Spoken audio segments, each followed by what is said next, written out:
Hello, welcome to our sixth form virtual post-18 information. I'm sorry we can't be doing this in person, but hopefully we'll be able to give you a flavour of the kind of things that are on offer for our students for their next steps. Ms Whitmore and I are going to go through the key information for post-18 destinations, and attached to the email you received, you should have some links to student finance and personal statement writing, as well as the parent's guide to different things post-18. In June, all of our now Year 13 students were provided with access to the virtual UCAS Day classroom. On this classroom, I've just screenshot the top of it there. There are lots and lots of resources about their choices. There's supports with lots and lots of different things there, and we totally recommend that if students haven't been there, and we do know some haven't, can they please access these resources. Key dates. So we had our virtual UCAS Day in July. We launched the UCAS application and we started talking about CV and interview skills. Deadlines coming up. 2nd of October is the UCAS Conservatoire deadline. 15th of October is the Oxford and Cambridge Medicine, Dentistry and Veterinary Medicine, the national deadline. 16th of October, there is the University and Apprenticeship Search Fair. We did have a place to go there, but unfortunately it's being held virtually, so we can give the log on to anyone who needs that. 22nd of October is when we would like students to submit their UCAS form. Obviously, if they don't know what courses they're going to be applying for, we do have a later deadline, but we would like, if students are ready, the deadline to be then. Also on the 22nd of October, students who are applying to Cambridge will have to have completed their supplementary application questionnaire, SAQ. We would like Christmas 2020, all students to have submitted their UCAS applications, because the 15th of January, which, assuming we are in school and things are reasonably normal, we will be having mock exams. So 15th of January is a national deadline. We don't want to be going that close to the wire. Anything after then will be accepted, but it will be classed as late. And if courses are full, then offers will not be made. Then the 12th of August 2021 is A-level results day. UCAS payment does need to be made. That fee is £26. That goes straight to UCAS. We don't take anything from that. Can I just say that the fee is only taken if a student actually does apply for UCAS. So if you as parents and guardians have paid and your student does not apply, that money can be refunded. It is on TSCO, £26 for 5 choices. If the student only wants to make one choice, the fee is £20, but we wouldn't actually advise that, because if they do have to go to clearing, they do have to top it up to the 26 to access clearing. But if they're set on only one course, it's that or nothing, then it's £20. As I said, applications will not be processed until payment has been received, and payment will not be taken until applications are sent. There are probably a lot of parents and guardians wondering what alternatives there are to university, and there are lots of different alternatives. One of those is higher in degree apprenticeships. So you can go and get a degree whilst working alongside and sometimes getting paid for this. If you are interested to look into this with your child, if they are interested in an apprenticeship, or they're not too sure about a university or apprenticeship, it is really, really good to have a plan A and a plan B. If you're interested in having a look at apprenticeships, then on the UCAS website, they do have their own apprenticeship section in terms of higher and degree-based apprenticeships. You can also find lots of information about apprenticeships through the government website.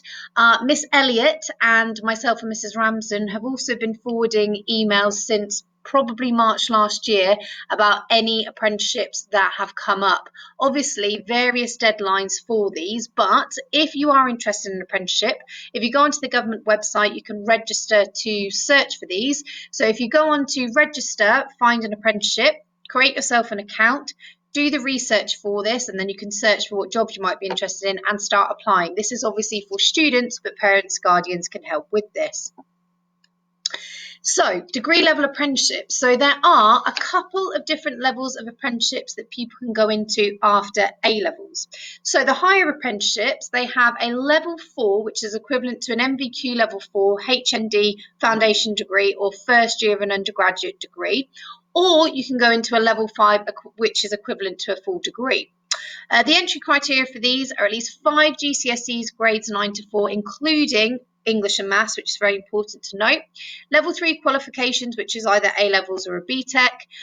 Some of these apprenticeships may expect to require applicants to have subjects related to that apprenticeship. So obviously check those, and obviously have a look at vacancies to see if there are any specific subjects and or grades you need to have. There might be some other elements as well in terms of extracurriculars and things that you have to do that might help application. So, apprenticeships, how to apply. Make sure that the students check the start dates for the position closely. Okay, sometimes it will ask that you have already finished school or college. Sometimes it might say that the deadline is beforehand, which mean obviously they're not able to apply for that one, but might need to apply the following year. Students should have already started their research if they were not interested or considering university, making sure that they have anything to fill the gaps in their CV. We did obviously send the letter out about the Future Learn courses and online courses that are free that students could be completing if they haven't got a lot on their CVs. If they're interested in a particular employer, so people that are particularly interested in places maybe like Amazon or VW, etc., go onto that website directly and they will be able to tell you a bit more about apprenticeships, deadlines and requirements. Some have no fixed deadlines.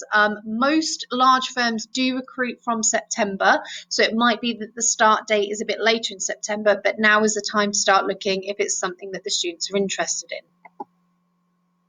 So, couple of things. I know a lot of students are worried about the finance of going to university or higher education, but there's a couple of things. Martin Lewis did a really good video on the myths about higher education finance. So we've just kind of pulled out a few points for you here in case you were wondering and don't know enough about it. So there are no upfront fees to go to university or complete a higher education degree. The fees in this country are up to £9,250 depending on where you go to university or complete your higher education degree. What you pay back depends on what you earn, and only if you earn at the moment more than £26,575 after graduating, which is the current 2020 figure, you will start to pay back. It is estimated that about 40% of students won't pay back the full amount because their income won't be high enough, and debt is wiped after 30 years. We're not saying that obviously you shouldn't get the best job that you can, but that is a factor to consider. There is also additional financial support available. So various universities or higher education providers do provide various bursaries that range from about £1,000 to £9,000 for a single academic year. These are offered for various things. Some of them are more scholarship based, some of them are bursaries based on home finance. All institutions charging more than the basic tuition fee are obliged to offer the National Scholarship Programme, as I mentioned. Awards of at least £3,000 to first year students with a household income, combined income of £25,000.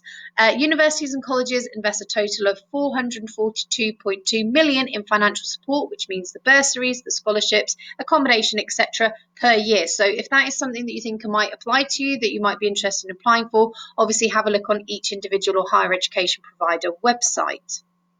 So, next steps. All subject and tutor references will be completed by the start of October. All Year 13 students are having at least 2 times 20-minute registration slots, which is dedicated to writing, checking and improving personal statements. Students have also been applying for UCAS, and some of them still have not. So obviously, if your son or daughter is intending to apply for university, they really need to do that. The sixth form team will proofread all applications and will suggest improvements. For Oxbridge students, there is virtual support sessions on the Oxford and Cambridge websites, which they've been offering throughout the summer as well, and additional support in school, which includes Mr. Massey, who was a Cambridge graduate, and Mr. Gallagher in English, who was an Oxford graduate. Mock interviews offered by university admission officers. Some of these are in November, but it is obviously dependent on current restrictions. Some universities might not be offering these, and some universities might be offering them virtually.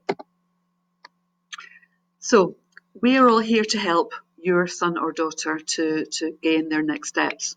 So I am Mrs. Ramsden, Head of Sixth Form. I also teach chemistry. Ms. Whitmore, Assistant Head of Sixth Form, who teaches history. Mr. Hancock is our SLT link to Sixth Form, who teaches PE. Mrs. Freer is our Sixth Form Administrator, and there's nothing she doesn't know about UCAS. So any questions, please come to her.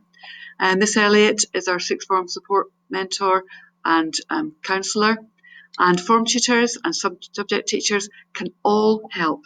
So please, if you have any questions, do get in touch, do pop us an email, and please encourage your son or daughter to come and talk to us if they're unsure about anything. We are insisting that all students have a UCAS application in the bag. They don't need to send it, they don't have to pay for it, but we did have at least 10 students last year who changed their mind at the last minute, and that was quite an anxious time around results day, actually putting in a late application. So we would like students to have it ready, just a basic information with a basic personal statement, so that if they do change their mind, they've got an application there. So thank you for listening, and I hope you find the attachments useful, and please do get in touch if you need anything.